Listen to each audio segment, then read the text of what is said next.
significance to the United States, it was probably equivalent to the space shot. It took them 6 years to build it, and a lot more beneficial than the space shot, in my opinion.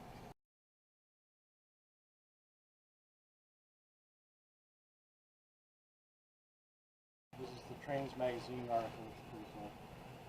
At 12 noon, the ceremony began. Shortly before noon, an Irish track crew brought forward and laid the last Union Pacific rail and spiked it into place. A select crew of 8 Chinese laid this last Central Pacific rail and spiked it in place, except for the last 3 ties and the space for the California Laurel tie. And then Mr. Russell photographed the Chinese when they were finished, surrounded by a crowd of onlookers. And in this photograph here, you can see the 3 Chinese are definitely identified in the logo.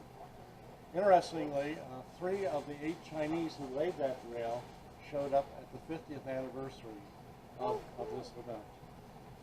So, at 12:47, Governor Stanford of California, standing on the south side, and Durant, the president of the Union Pacific, on the north side, on a signal from Mills, both lightly tapped their respective golden spikes. There were 2 golden spikes, and a silver spike and an iron spike, and rested on this, and then resting on the south rail, they put the maul down and it completed a circuit, which signaled across the country and across the world that the railroad was done.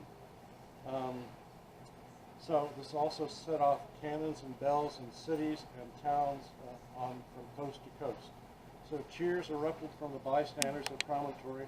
An Army regiment, the very first Army regiment en route to San Francisco, this is the very first military movement across our country by train, participated in the ceremony. They had their brass band. They just happened to be there. And we're saying here the temperature was 69 degrees, which is pretty nice. Low humidity, and they had and that was measured at the Central Pacific Telegraph car. Immediately after the ceremonies, the crowd moved back so officials could pose for photographs. The locomotives were pulled back, and then creating a larger space between.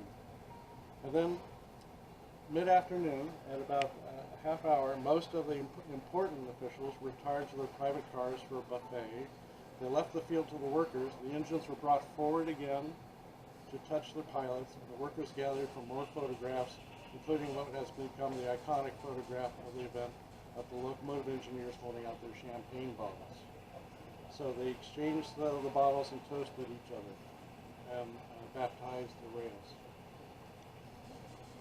So that's pretty much the story. After that, everybody had a little dinner, and then everybody left, and the place just kind of disappeared in history. So that's what we're celebrating. Ooh. So Bret Hart said, what was it that the engine said? Pilots touching head-to-head, facing on the single track, gap of world behind each back.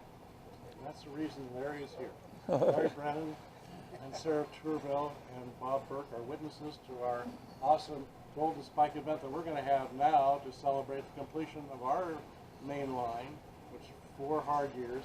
Actually, we took just a little bit less time than we did to build the entire Transcontinental Railroad. I guess I have been privileged to drive our last Golden Spike. So, and in front of a monument, we have a collection of HO people. One woman has already passed out from the heat.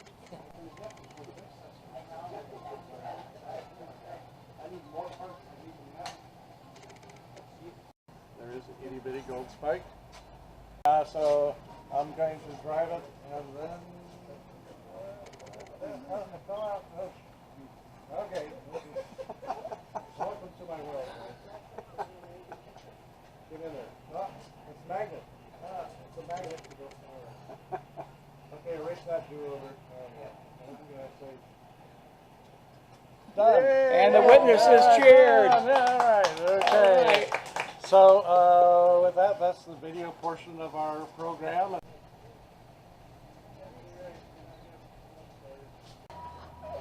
think somebody did that. Oh, I say we're moving. All right.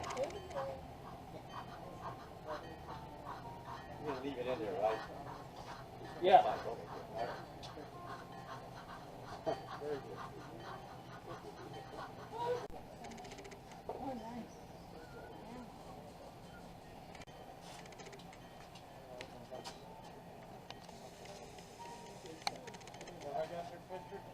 They sold before you.